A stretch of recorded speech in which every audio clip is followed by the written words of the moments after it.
This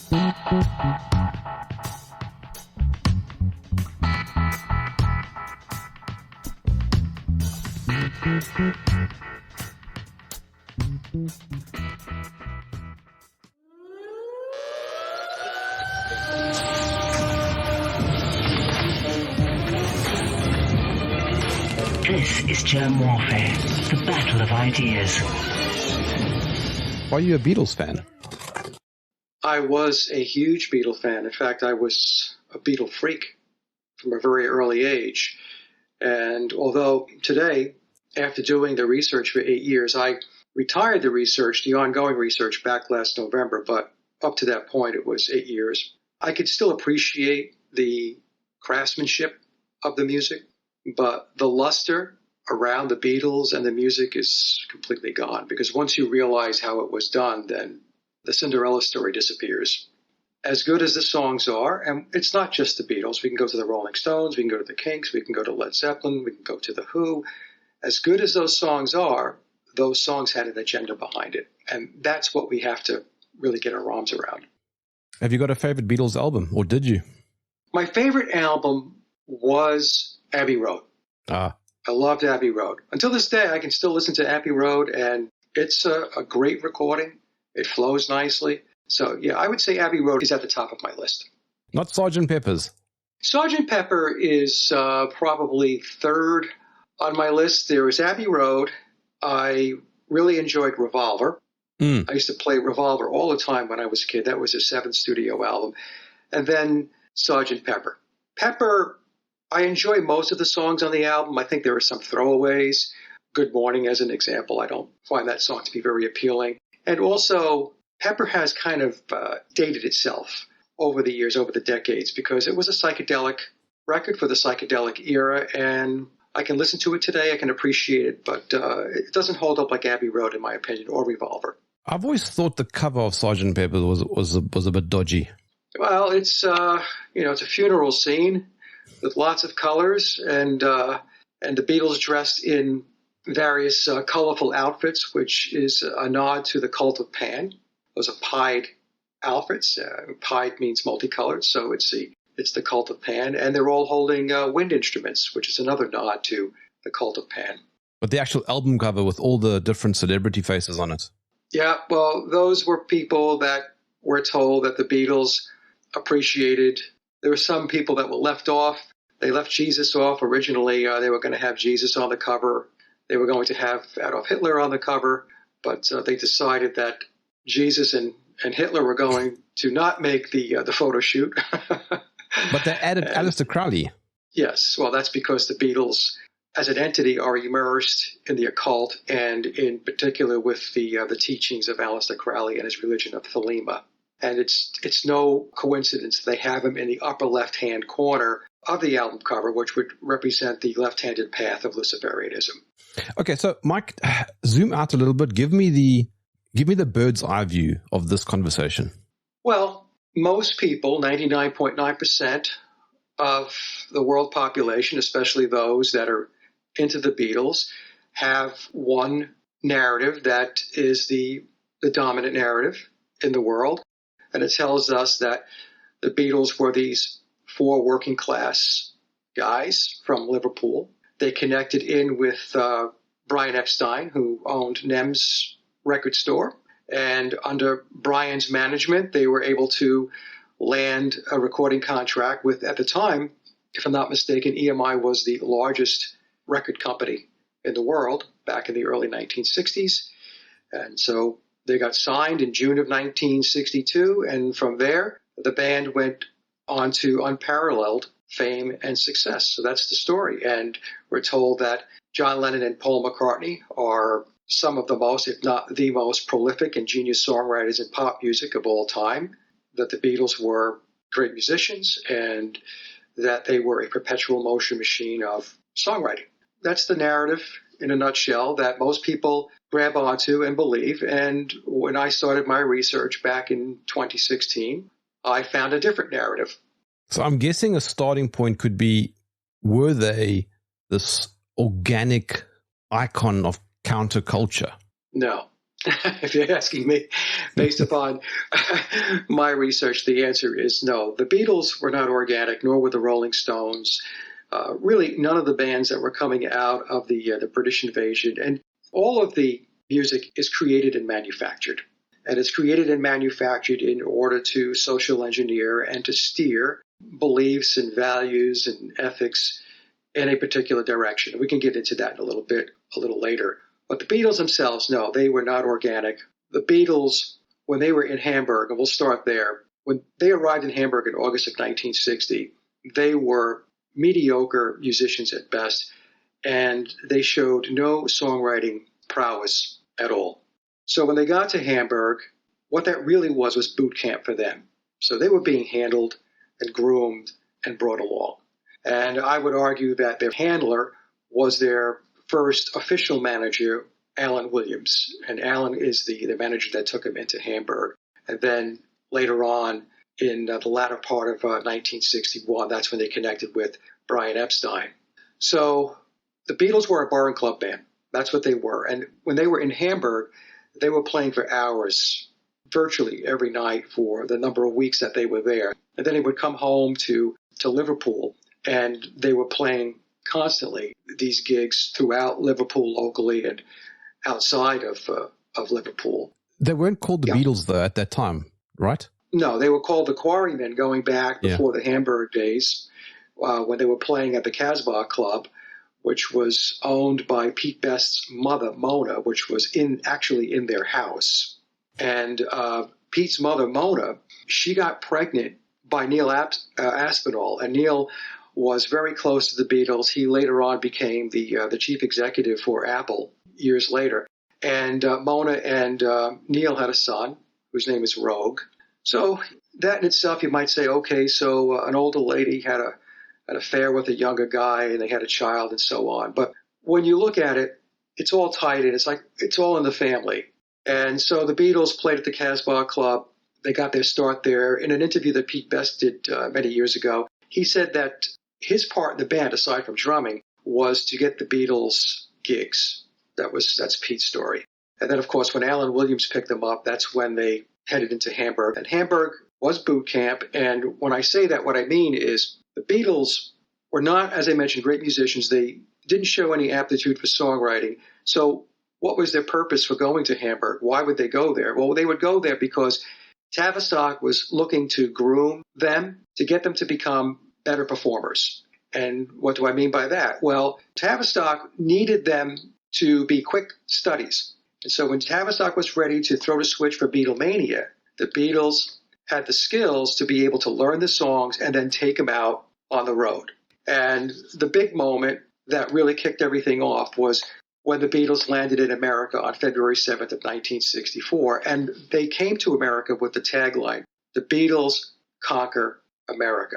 And conquering America was very, very important because America was a huge obstacle to the one world order agenda. So we had this country that was known for its freedom, its ability to stand on its own, have its independence, and that was a big problem for the New World Order. So the Beatles were put together to challenge traditional values and also to attack traditional institutionalized religions. And the one that was in the crosshairs, the most dominant religion, especially in the U.S., was Christianity. So that was the Beatles' main goal, to social engineer, not just the United States, obviously. It also took place out in Britain and the UK, across the world. But by the time they got to the U.S., they were a worldwide phenomenon.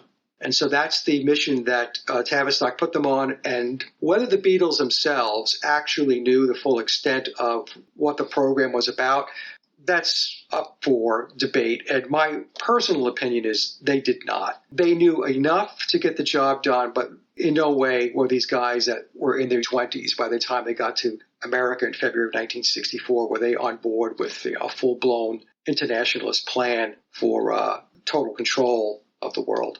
That was their only tour of America, wasn't it?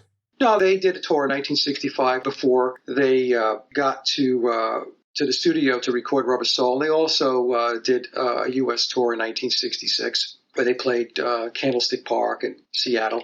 I'm getting my wires crossed now, but what was that tour that they did where they couldn't hear themselves in the stadium?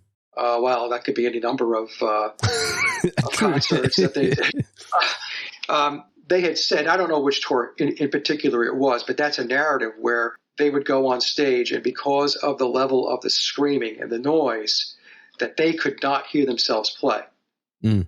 So back in those days, especially, they didn't have playback speakers, fallback speakers to hear themselves, and they were singing through the PA systems at the ballparks in the United States. As an example, when they played Shea Stadium in New York, they were singing through the PA system, which is absolutely unbelievable. The sound quality would be horrible. So they couldn't hear themselves, and they said it was becoming very frustrating. And that was actually kind of cascaded into why they stopped touring. So they took a hiatus from playing live, and that's when they got into their studio years from late 1966 going into 67 and Sgt. Pepper through 1970 when the band disbanded.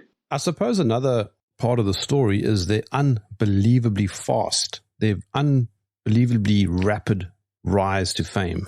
Yeah, so that's something that should pique somebody's interest if they're taking a look at how the trajectory took place. So just quickly, I'll take you through it. So they arrive in Hamburg in August of 1960, and it doesn't go well for them. By December of 1960, they head home. In books that have been written about the Beatles and their time in Hamburg, one is Joseph Niesgoda's book, Lennon Prophecy. He explains that when the Beatles were there, being young guys, that they were drinking, popping pills, they were popping speed in order to be able to perform into the late evenings for 7 hours a night at the Hamburg clubs. They were having lots of fun with the ladies. So they were doing what young guys in a band would do in a place that was not close to home. They're from Liverpool, and there they are in Germany. They've got, it's the red light district. There's lots of bars and booze, and they're playing in a band. So they did the old rock and roll thing. So then what happens is starting in early 1961, January of 1961, we've got this band that didn't do anything in Hamburg. They did not leave a mark. And now all of a sudden they're getting these gigs virtually every day locally near Liverpool and adjacent areas. So the first question we have to ask ourselves is who is getting these gigs for the band? If a band is not good, and even the Beatles themselves, if we listen to Billy, a.k.a. Paul McCartney, talk about the Beatles' early years, he explains that they were not a very good band, but yet they're getting booked to play these shows. And then in November of 1961, they connect with Brian Epstein, or Epstein, depending upon how people want to pronounce his last name. And Brian meets them at the Cavern Club and says he loves them and he wants to sign them and he wants to manage them. So that happens. Then in January of 1962, this band that just got its start really in Hamburg of August of 1960, 1961, they're doing all these gigs. They meet Brian Epstein in November of 61. In January of 1962, they're sitting in Decca's recording studios, Decca Records. And Decca is giving them an opportunity to record a demo. So it was 15 songs, 12 of which were covers, and 3 were nondescript original compositions that never made their way onto any of the Beatles' albums while the band was together. 2 of those songs ended up on the anthology collection in the 1990s, and one of the songs, I forgot the name of the song, I believe is still unreleased. So the first question we have to ask ourselves is, how did this band that really has no track record of success and not showing any aptitude as far as being great musicians or songwriters, how did they wind up in Decca? How did they get a demo? So to make a long story short, Decca turns them down and says, no, we're not going to sign you. A month later, Brian Epstein takes tapes to George Martin at EMI. Now, what we need to also understand is that George Martin is not just a producer, he is the head of the Parlophone label. So Parlophone is tucked in under the EMI corporate structure. So Brian plays these tapes for George Martin. George takes a listen to them and he says, based upon what you're playing me, I'm not interested. I'm not going to sign them. So now they've got turned down by Decca, and now they've been turned down by EMI Parlophone, by George Martin. And a month later, in March, somehow the Beatles wind up getting a gig with the BBC. So that's another question we have to ask ourselves. There's no track record here. Turned down by 2 record labels, and now you've got a gig with the BBC. And that gig with the BBC ran from March of 1962 through May of 1965, if memory serves me correctly. So it was a pretty long stint.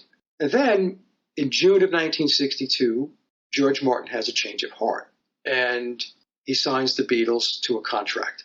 Now, the question becomes, why did George change his mind? And that's something that is open to debate and speculation. You'll hear one story that says that he was having an affair with his boss's secretary, and as a way to get back at him, a form of, quote, lack of a better term, punishment, he was told to take on this band. I personally don't subscribe to that story. And the person that he was having the affair with became his wife, Judith. George got divorced from his first wife and he married Judith. I don't grab onto that story. I think more likely what happened was George was not yet brought into the loop as to what the plan was for the Beatles. So when Brian Epstein shows up and plays in the tapes, George doesn't have the full picture at this point. Then what happens is he's brought into the loop. You got to take these guys on. Even though you made the right decision, they weren't great musicians, they weren't great songwriters. There's other stuff that's going on, and we'll bring you on board, but right now, just get them signed. So his boss at the time was a guy by the name of Len Wood. Len and George Martin would knock heads every so often, and a lot of times it was overcompensation because George didn't feel like he was being compensated properly or as much as he thought he was worth. But the CEO of EMI was Sir Joseph Lockwood. So I think what happened, and again, this is me speculating, is that he was not completely on board. He wasn't brought into the loop yet because this is how it works. Everything is compartmentalized until it's time to bring other people in. And it was either Len Wood or Sir Joseph Lockwood himself. If it came from Len Wood, it obviously would have come from Lockwood telling Len Wood to tell George that he's got to sign the guys. And at that point, what happened was when George took them on, he didn't work with them right away, one-on-one. He assigned it to another producer that was on the EMI payroll, Ron Richards, in fact. Ron Richards later became the producer for the Hollies, who were also signed to the Parlophone label. The Hollies were a great band. Yeah, the Hollies, great harmonies, great vocals. In fact, if you go back and listen to the Hollies music, it sounds very much like the Beatles music. So George is not working with him directly. He says, okay, I'll sign him. And then he says, Ron, work with these guys, see what they can do in the studio. And so Ron is working with them, spends a number of hours recording, and the recordings don't go anywhere. So in the book, The Memoirs of Billy Shears, which is the book that really kicked this all off for me, the book was published back in 2009, but I didn't pick it up until 2016. George Martin and I think Brian Epstein are listening to the playback, and it's obvious that this is not going to work. It was at that time that George receives another phone call, George Martin, and he's told, okay, look, there's no more delegating. You're going to work with this band directly. And I refer to George as the managing director of the Beatles operation. George Martin was very, very important to how the Beatles came together. Now, interestingly enough, there was an interview that was done in 1976 with Phil Spector. Now, Phil Spector, by the age of 25, was a renowned producer, very sought after. And in that interview, it was out of an Australian music magazine called RAM, R-A-M, which is interesting because Paul McCartney or Billy's second album was titled RAM. And in that interview, Phil Spector explains that the Let It Be album was not the first time that he worked with the Beatles. And in that discussion with the person that's interviewing him, he explains that he had been working with the Beatles all along and that he had a very important role in the creation of the Beatles and what they accomplished. So the person who's interviewing him is dumbfounded because who's ever heard this story before? And then Phil says to him, think back, was I not on the plane with them when they arrived in the United States on February 7th of 1964? And Phil was. He was on that plane. So now the light bulb is going off in the interviewer's head, and he's starting to piece it together. So to make a long story short, we have that piece of the puzzle too. Now, why should we believe Phil? Well, first of all, like I said, he was a very important and dominant player in the music industry at the time. And Phil, his de facto band was the LA-based Wrecking Crew. I think he also worked with the Ramones, didn't he? Yep, the Ramones, and he worked with George Harrison and John Lennon, a lot with John Lennon during John's solo career. So with that article, with that interview, we have another player now that needs to be looked at, and that's Phil Spector. So Phil rattled off that he was there for Rubber Soul, Sgt. Pepper, and because his band was the Wrecking Crew was a network of studio musicians, LA-based, and they were on many, many, many of the pop records. The musicianship, the playing that you're hearing on your favorite pop artists back in the day was the Wrecking Crew and not the artists that you think were on the record. So as an example, the Beach Boys and Pet Sounds. That's not the Beach Boys playing the music on Pet Sounds. That's the Wrecking Crew. Yeah, it's not the Beach Boys. The Beach Boys sang, but the Beach Boys weren't the instrumentalists. They were not the musicians on the record. It was the Wrecking Crew. That's amazing. Yeah, well, if you take a look at the Wrecking Crew, I invite the audience to look it up, go to Wikipedia, and they will list a whole slew of bands and artists that the Wrecking Crew supported. And the Wrecking Crew was Phil Spector's band. So now we have to start asking the other question. Did the Wrecking Crew play on Beatle records?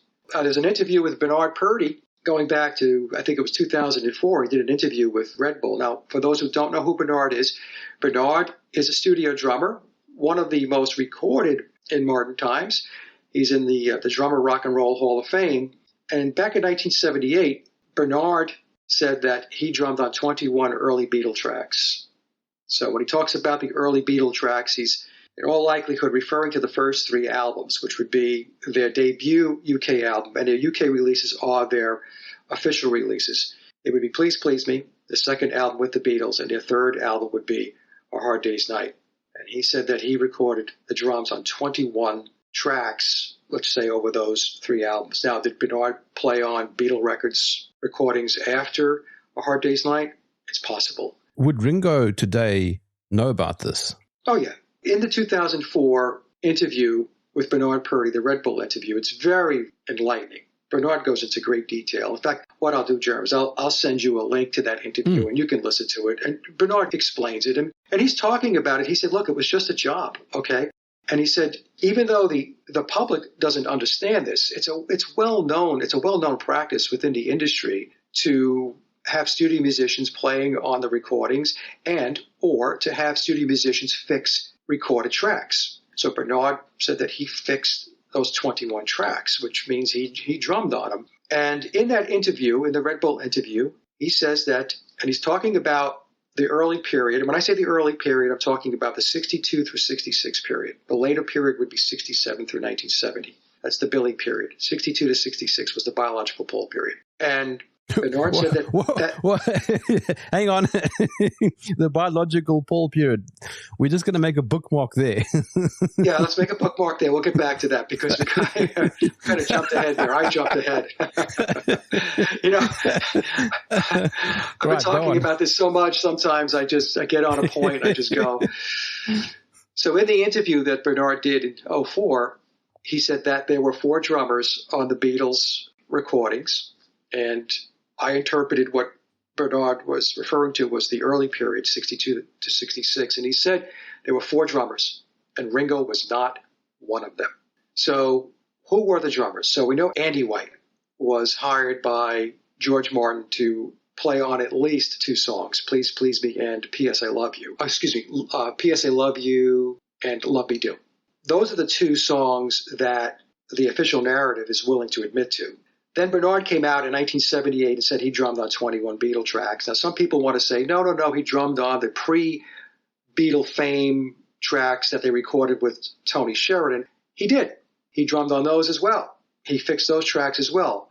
So he drummed on the Tony Sheridan tracks, and he drummed on the 21 Beatle tracks. So we have Andy White, we have Bernard Purdie, and when I released my big presentation back in April of 2020, where I concluded that I presented my findings, and I concluded that the Beatles did not write all their own music and they did not play on all of their recorded tracks, I received an email from somebody who was a relative of the late, great session drummer out of the UK, Ronnie Verrill.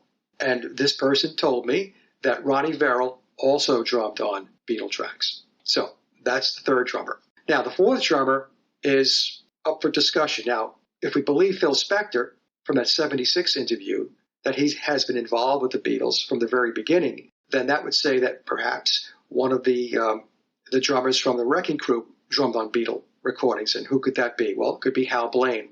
Also, there was a clip from July of 1968 where Glenn Campbell, who was with the Wrecking Crew, Glenn has passed away, but he was a phenomenal guitar player, and he was co-hosting the Smothers Brothers Comedy Hour back in July of 68, and he was introducing the band Cream, which would be Eric Clapton, Jack Bruce, and Ginger Baker. During that intro, Glenn explains that the guys from Cream, being top studio musicians out of the UK, played on Beatle recordings, the Rolling Stones, and he clicked off a number of other bands. So why is this important? Well, it's important because here we have a guy, and I don't think that Glenn realized what he said. He just kind of rolled with it. What he's saying is that Eric Clapton, Ginger Baker, and or Jack Bruce, all three, played on Beatle recordings. Now, people will say, no, he was pointing to Eric Clapton playing on While My Guitar Gently Weeps. The problem with that argument is that Glenn introduced the band and made his comment in July of 1968.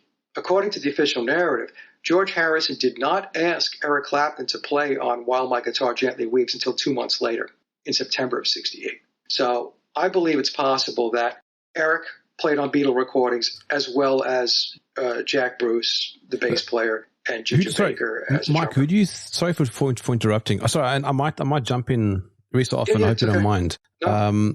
Who do you think created that guitar riff for While My Guitar Gently Weeps? It's very beautiful. Well, the actual chord progression, the actual chords, or the lead guitar playing? I suppose both. The guitar chords, it's descending bass line. Did George Harrison write that? I don't know. Is it possible? Yeah, it's possible that George wrote the chords and the lyrics to While My Guitar Gently Weeps. The lead guitar was not George. The lead guitar was Eric Clapton. That's well known, and that's in the official narrative. Clapton came in and played lead guitar on the song. My personal opinion, based upon my findings, where I landed, my conclusion is that the Beatles did not write any of the music between 1962 and 1966, nor did they play on the recorded tracks in the early period. That's where I landed. Now, the later period, 67 through 1970, George and John wrote more of their own material and played on more of the recorded tracks, but the Beatles, as an entity, were still utilizing ghostwriters and studio musicians to fill out the songs on an album. I know it sounds heretical to people. If you listen and watch my presentation, Did the Beatles Write All Their Own Music, going back to April of 2020, and then I did a follow-up in April of 2023, 3 years later. It's called Did the Beatles Write All Their Own Music, the Addendum, where I introduced more evidence to support my position. And then about a year after that, early last year, I did a whole presentation on Rubber Soul itself, because Rubber Soul is the silver bullet that, in my opinion, proves that the Beatles did not write all their own music and did not play on all of their recorded tracks. Why? Can you summarize? The official narrative tells us that the Beatles came into the Rubber Soul sessions, which they arrived in the studio at EMI Studios on October 11th of 1965 with essentially no backlog of music. They had no songs written. Now, the official narrative will tell us that there were a couple of songs like Michelle and We Can Work It Out where they were partials. One of the songs, Wait, was pulled in from the Help sessions, but overdubs still needed to get done during the Rubber Soul sessions. So we had maybe 3 or 4 songs which were partials. That's what the official narrative tells us. I personally don't believe that they came in with anything. So the story goes that the Beatles were on the hook to record 16 songs, writing from scratch, between October 11th of 1965 and they needed to wrap up by November 11th of 1965. So over 30 days, 16 songs from scratch. That's not possible. That's exactly the right answer. So they come in with nothing. Now, some people want to argue, again, they had partial of this, partial of that. I'm like, fine. Pick a number. 12 songs, 14 songs, 16 songs. Even if it was 12 songs, you're not going to write, learn, rehearse, arrange, and record 12 songs, 12 to 16 songs in 30 days, because it defies the songwriting process. I'm a songwriter. I'm a longtime songwriter. I'm a musician. I know the process. Now, do some songs come easily and quickly? Sure. But most songs don't land in your lap. You've got to work them. So that was problem number one. There was 14 songs for the album and 2 songs for a double A-side single. We can work it out in Day Tripper. So 16 songs. In Mark Lewison's book, and Mark is considered to be the Beatle historian, he admits in the book that the Beatles had to write from scratch. They had to come up with more than a dozen new songs for Rubber Soul. So here we have Mark Lewison, considered to be the Beatle historian, saying that they had to come in and write more than a dozen songs. So more than a dozen means you start with 13. And so pick a number between 13 and 16. Now, there's a Beatle magazine that was published back in October of 1965. I forgot the name of the magazine. I don't have it in front of me right now. In that October 1965 edition of the Beatle magazine, there's a brief interview with Paul McCartney, and he's being asked about the upcoming album, Rubber Soul. And in that article, Paul is quoted as saying that the cupboard was bare, that they didn't have any songs. So all of the narratives within the official story are telling us that they essentially had no backlog of music, and they had to write from scratch all of those songs, not just for the album, but also for a single. And so I concluded that it was not possible. And the second issue with Rubber Soul has to do with the manufacturing cycle. And there just was not enough time to get it out into retail by December 3rd of 1965. So what the story tells us is the Beatles finished up recording on November 11th into the very late hours, actually the early morning hours of November 12th. George Martin finishes the mixing of the songs, I think it was on November 15th. And then he does the song sequencing, completes that on November 16th. Now, song sequencing is very important because that's the order in which the songs are going to play on the album. So you have side A, song 1, 2, 3, 4, 5. Flip the album over. Side B, song 1, 2, 3, 4, 5. And song sequencing is important for two reasons. One, it establishes the flow of the album, keeps the album of interest to the listener, but also there's a technical aspect as to why you have to be very diligent with sequencing, and that has to do with ensuring that both sides of the album are balanced properly. In other words, there's enough dead wax at the end of the last track on each side of the record. Now, why is that important? Because back in the day, with 33 RPM records, as your needle is moving closer and closer to the label toward the spindle, the tracks compress. And that compression can cause what's referred to as groove distortion. So the record companies did their very best to ensure that when the records were played, that you didn't have groove distortion. Because what groove distortion does is it distorts the song. So your listening experience is going to be impacted because the songs like track 5, 6, and 7 may not sound as good as tracks 1, 2, 3, and 4. And that's because of the tracks compressing and then groove distortion. So it's very important. But more importantly is this. When records are pressed, the labels are pressed at the same time as the records are pressed. So the labels are adhered when the record is pressed into vinyl. So if George Martin didn't complete the song sequencing until November 16th, and the final mono lacquer was cut on the 17th, and pressing of the records either started on the 17th or the latest November 18th, the question we have to ask is, how did all of the center labels with the sequenced songs listed, side A and side B, how did all of those labels get printed within 24 hours? It's the same thing for the album jackets. Until George Martin finishes the sequencing, the order or the list of the songs in the back of the album jacket are unknown. We don't know what sequence or what order those songs are going to be listed on the album jacket. So he has to finish that process. So the other question becomes, all right, so we have the labels. How did all the labels get printed in 24 hours and be in-house and on standby for when the pressing process began? And it's the same thing for the record jackets, because once the records are pressed, they go into the jackets, and the back of the jacket contains the list of the songs in sequence order. So it doesn't work. Back in the day, it was at least a 2-month process to get a record out from the time that the lacquer was finalized. So when a lacquer is finalized, what that means is, okay, now we can start creating the stampers to start pressing the record. So you have to have a completed, finalized lacquer before you can do anything. And so it's a 2-month process from that point going out. So if the Beatles started pressing, or the vinyl lacquer was completed on November 17th, that says to us that Rubber Soul should not have been in retail until after January 17th. Yet it was in retail on December 3rd of 1965, only 2.5 weeks after the lacquer was finalized. How did that happen? Well, the way it happened was this way. I'll just go to the quick on this. All of the songs that were credited to John Lennon and Paul McCartney and George Harrison were pre-written by outside songwriters, ghostwriters, months before. George Martin then had the songs recorded in the studio by session players, and if Phil Spector was there, maybe perhaps it was even members of the Wrecking Crew. So songs were written, then they were recorded, and now the instrumental tracks are done. And because the instrumental tracks are done and the songs are written, what does George Martin know? Weeks to months ahead of time, before the Beatles show up on October 11th. He knows the names of the songs. He has the run times of the songs because he knows how long the songs are, 2.5 minutes, 3 minutes.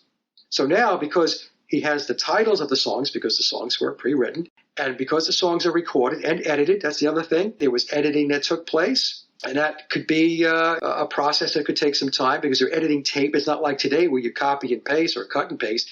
So he's got the names of the songs, he's got the run times, and because of that, now he can do the sequencing. Then he does the sequencing. And I'm not talking about November 16th. George Martin did the sequencing weeks to months before the Beatles ever showed up.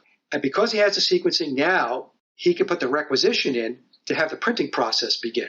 So now the labels can be printed, and the record jackets, the album covers can be printed with enough cycle time to ensure that they are in-house at the plant on November 17th or November 18th, whenever the pressing of Rubber Soul actually took place, to make sure they were there.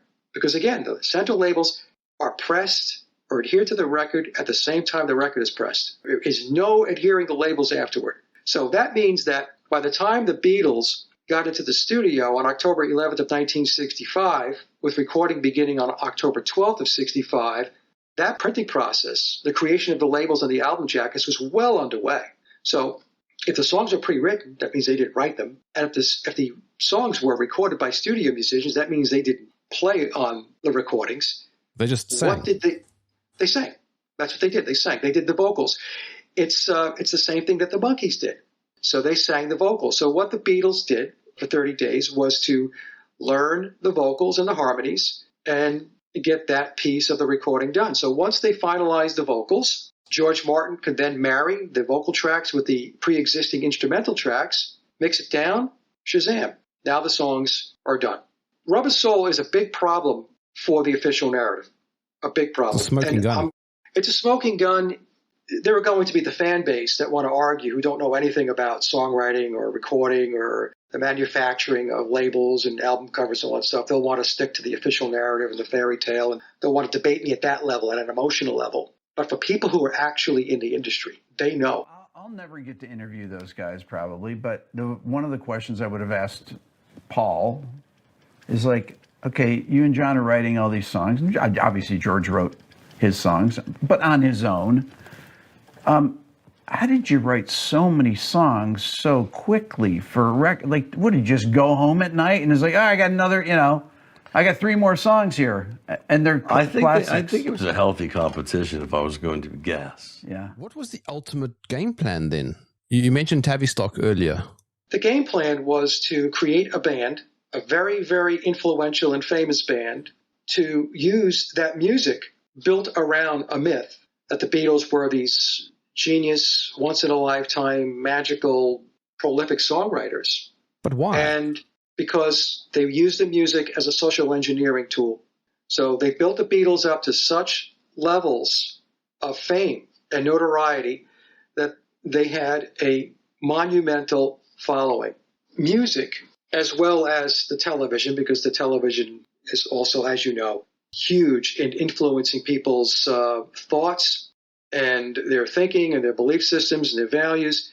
So that's what they did with the Beatles music. The Beatles music was intended to disrupt the traditional values and also to undermine Christian values.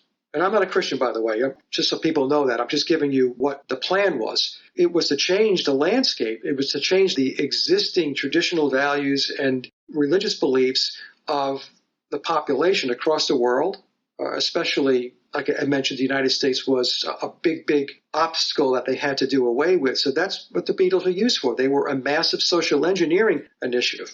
Is that why the Beatles would be associated with the promotion of drug use, trips to India? What else? I'm trying to think now. Anti-war sentiment, I suppose. Yeah, anti-establishment, counterculture, the psychedelic era. The Beatles really kicked off the psychedelic era with Sgt. Pepper. A lot of people don't know that the guy who's playing Paul McCartney, Billy Shears, was working with John Phillips and others behind the scene with the CIA to put together the Monterey Pop Festival, where they were handing out LSD and where the CIA told local law enforcement to stand down and not to arrest anybody for the drug use that was taking place. It's very elaborate. And back in the day, during the 1960s, this whole thing was known as the Aquarian conspiracy. So what that means is they were setting the table for the age of Aquarius, or otherwise known as Aleister Crowley's Aeon of Horus. So this was all table setting. The Beatles were instrumental in setting that table.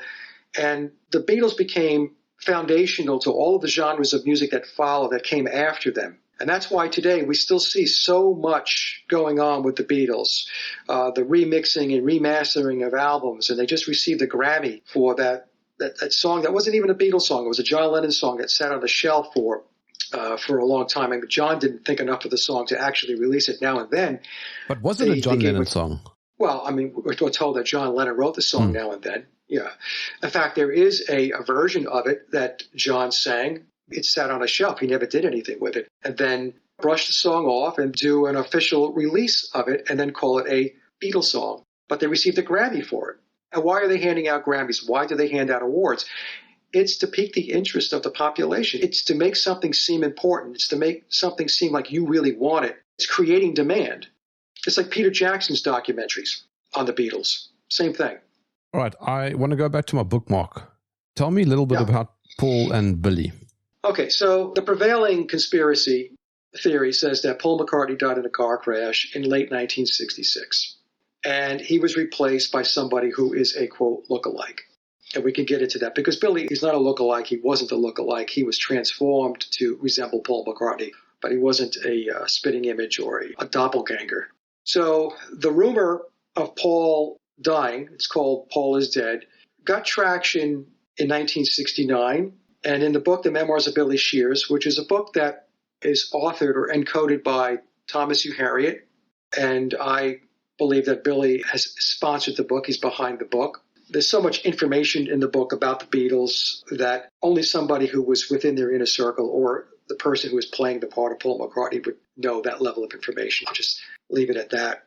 So Paul was replaced. He was replaced in late 1966. Now, was it a car crash? I don't know. That's the prevailing theory. That's what a lot of people will throw out there. Was it a ritual sacrifice, which is something that the Memoirs of Billy Shears alludes to?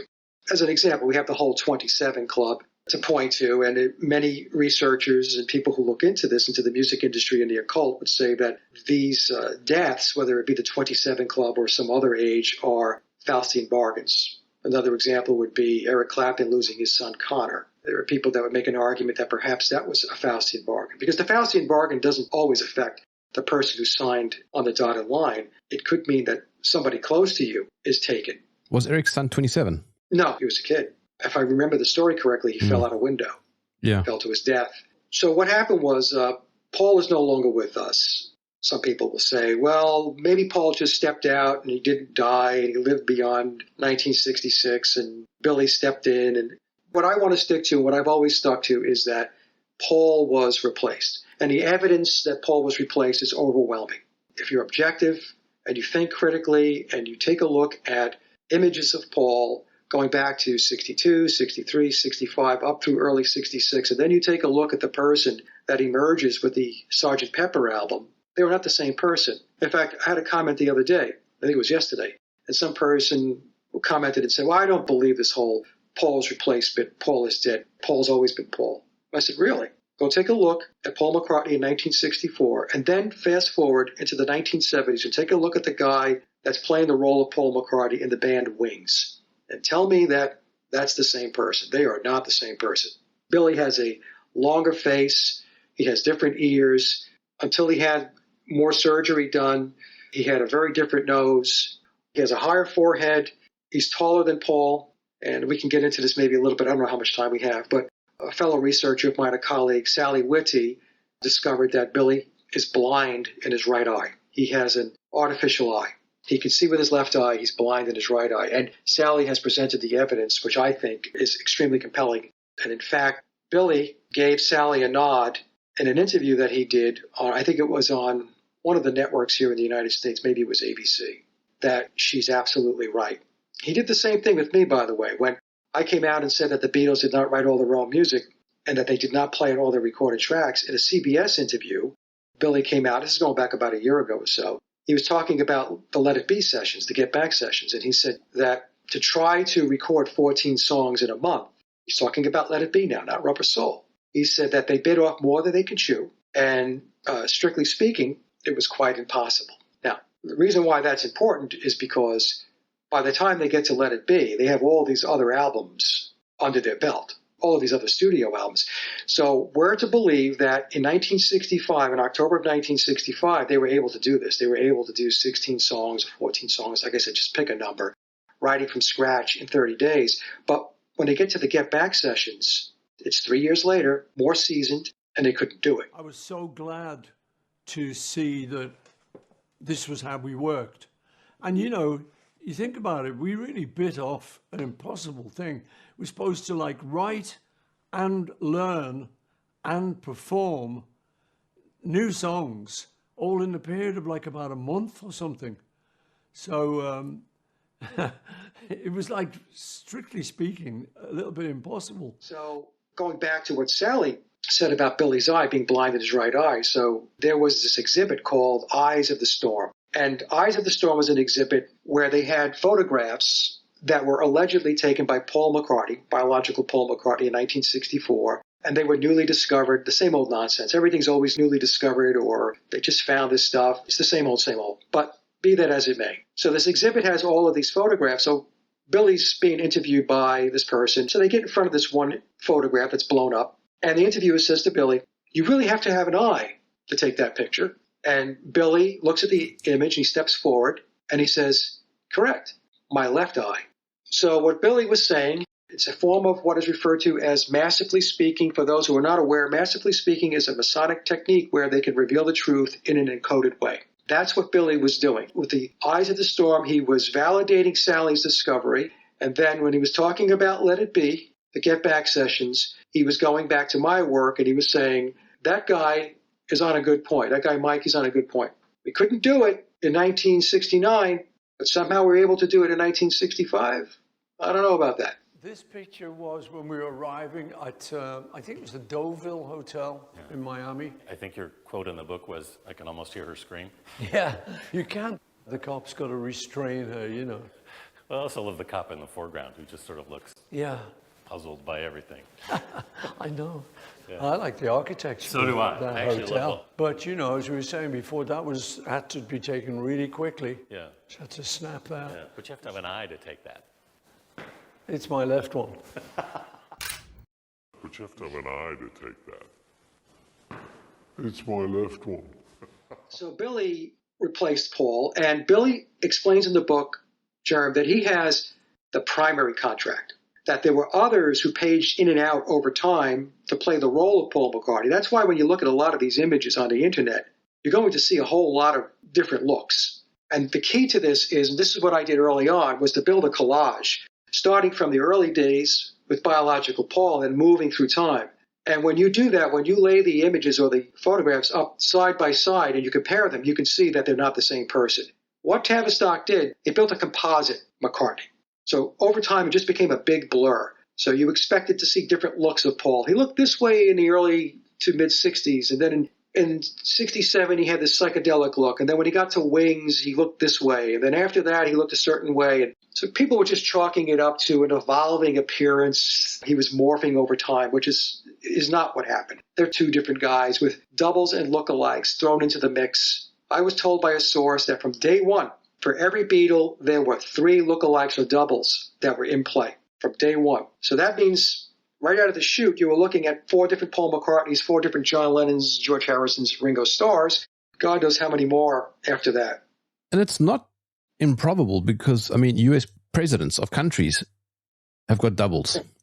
Of course, yeah. Stalin. We can look at Stalin. He had a number. Hitler had a number of doubles. It's doubles. It's very, very common when you're talking about high-profile people, or you're looking at operations, psychological operations, which are very high-profile, because you have to make sure you have all your bases covered, all your I's dotted, and all your T's crossed. You have to make sure of that. So what Billy did, he underwent a series of surgeries, plastic surgery. He had fillers injected into his face in order to make his face more rounder, like Paul McCartney's, because Billy's face naturally is longer and narrower. He tells us in the book that he utilized latex. Latex was used. Some folks don't understand that latex has evolved tremendously over time, that the first time latex really hit the mainstream was with The Wizard of Oz in the 1930s. So by the time you get to the 1960s, you've got 30 years of latex development underway. And he admits to using latex as part of the whole transformation into the McCartney character. If you look at him now, I mean, he looks ridiculous. He's got this crazy face. I often joke and say he looks like a retired lesbian school teacher. So what's happened over the years is the plastic surgeries and the fillers and all that stuff, they start to fade. And so in the book, he tells us he played a character by the name of Vivian Stanshall in a band called the Bonzo Dog Band back in the 1960s with Neil Innes. Some people may know Neil Innes as the creator of the Beatles parody band, the Ruddles. So Billy and Neil go back a long time, and the Stanshall character is a character that Billy created. And I have done comparisons between Vivian Stanshall, who played in the Bonzo Dog Band with Neil Innes, and Billy. I believe they are the very same person because the facial features and the resemblance is too close for coincidence. But most importantly is Billy, as Paul McCartney, has this lazy, wandering left eye, and that's because he has an artificial right eye. So the reason why his left eye seems to drift or wander a little bit is because his right eye doesn't always track with his left eye. What I have found is when Billy looks hard left, his blind right eye, the ocular prosthetic, does not follow completely. It's not completely in sync. And that same eye anomaly exists when you look at him when he was in his Vivian Stanshall role. So we have to ask the question, if they are two different people, if they are not the same person, if Vivian Stanshall is not Paul McCartney and Paul McCartney is not Vivian Stanshall, how is it that they have the same eye anomaly? So, and I have found, like I said, I found images where the likeness is, in my opinion, spot on. Also, if you take a look at early images of the Vivian Stanshall character and you compare that to Billy's son, James McCartney, they look like father and son. Now, this is something that Billy explains in the book, in Memoirs. He says, look at my son, James, and then look at me back in the days when I was, before the McCartney transformation, when I was the Stanshall character, and you will see the resemblance, a very strong resemblance, and he's absolutely right. In fact, when people come to me and say, I don't believe that Stanshall bit. I don't believe that he played the Stanshall character. I said, okay, well, here's James McCartney, here's Billy as Stanshall. I'll leave you with that. Stare at that chart for a while, and then come back and tell me that those two people don't look like they're related, because they are. What is the moral of the story? The moral of the story is that you have a control system that is creating psychological operations, initiatives, projects to transform the world, to social engineer the world. A big player in all of this from a philosophical and ideological perspective is Aleister Crowley. I've deducted that many, if not most, of those who were in the pyramid of power subscribe to Crowley's religion of Thelema, do as thou wilt. And Crowley's teachings taught that the age of Pisces was, in his terms, the eon of Osiris, and it was an age of oppression, of humans being shackled. They weren't empowered, and they were not pursuing their true and pure will. Crowley taught that with the coming of the eon of Horus, which is the age of Aquarius, that was going to change. That man or humanity was going to be liberated. They were going to be enlightened and illuminated, and they were going to be able to pursue their true and pure will. Sounds great on paper, it really does. The problem is that Aleister Crowley was within the elite establishment. So when he was talking about this, and he was going on about his teachings and his theories of Thelema and the Book of the Law, that he wasn't talking to the average Joe or Jane in the street. He wasn't talking to us. He was talking to his elite brethren. He was projecting their vision, their world, their end state, not ours. In fact, in his book 77, you can take a look at it. It's on the internet. In book 77, it's a one-pager. It goes through a whole litany of what you should be doing with your will. And at the very end of book 77, he says that for all others, for those who are not on board, they will be slaves and they shall serve. So the question becomes, okay, so if everybody's supposed to be enlightened and illuminated based upon the Eon of Horus, then who are the slaves? The slaves are you and me. Crowley, who actually worked for British intelligence, he was an agent with the British military and British intelligence going back to World War I, and some researchers would argue that that made its way even into World War II. He died in 1947. So what they're doing is they're looking to continue to push and pursue their new age, their new eon. And in that new eon, they're looking to have it comprised of literalists, people who believe what they believe, unquestionably.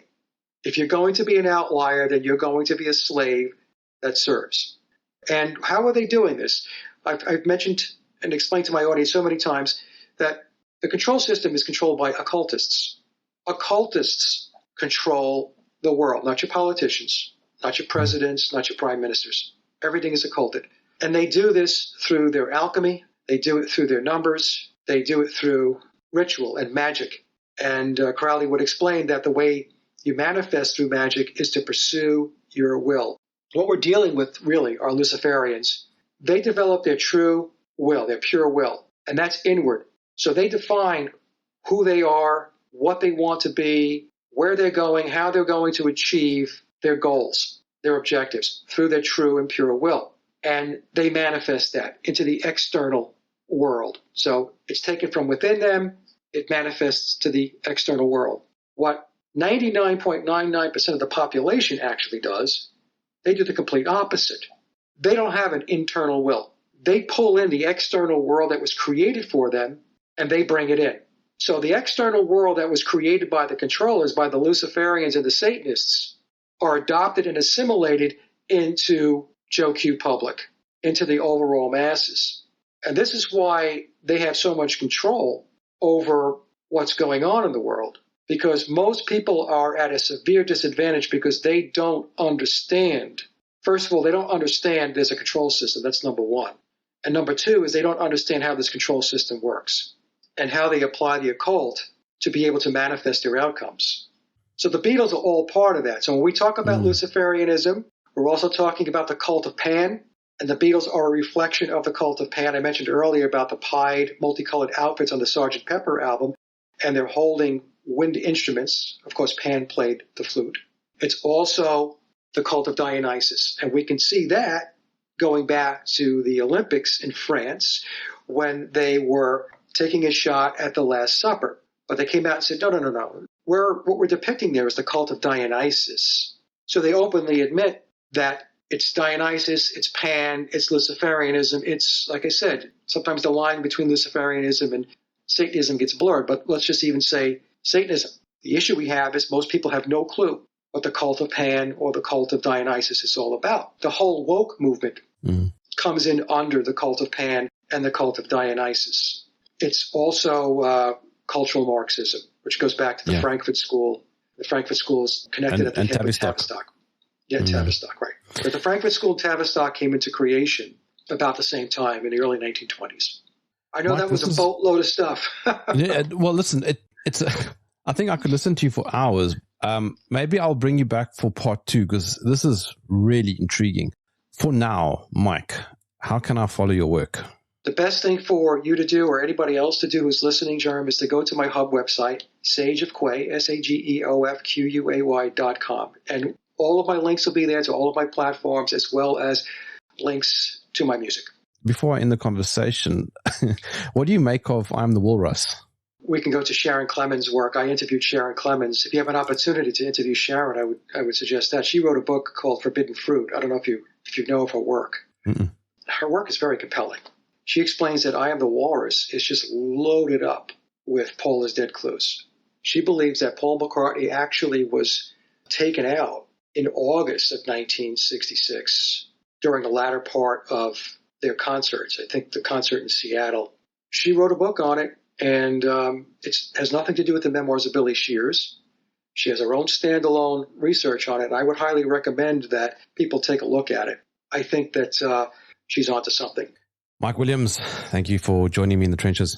Thank you, Jerm. Thank you so much. I know it was a lot, but if you have me back on, we'll talk some more about it.